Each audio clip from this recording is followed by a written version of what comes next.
fettuccine. Lobster yung mix nito mga pare ko eh. Ayun. Sayang hindi matitikman ni Mami. So, yung isa naman. Creamy din to mga pare ko eh.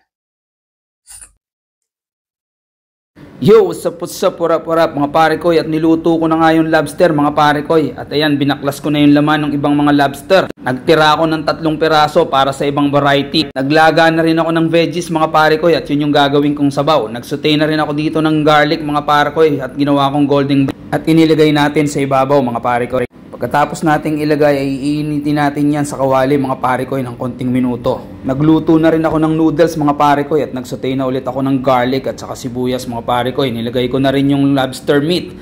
Gagawin natin tong sauce para sa ating fettuccine mga pare ko.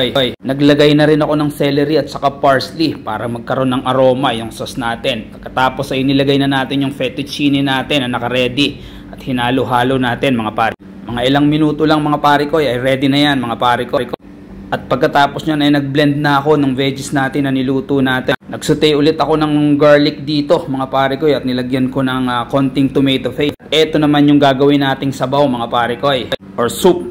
Para meron tayong soup naman na lobster soup mga pare ko. Naglagay ako ng konting cream. At nilagay ko na yung pinaglagaan natin ng lobster mga pare ko. Pinakulo ko ng konting minuto mga pare ko at pagkatapos niyan ay tapos na. At ayan, drainain ko na mga pare ko. Nagsaute ulit ako dito mga pare ko. Naglagay ako ng konting milk. At nilagay ko na yung tinimplahan na natin. At ito na yung magiging sauce natin para sa isang fettuccine natin mga pare ko.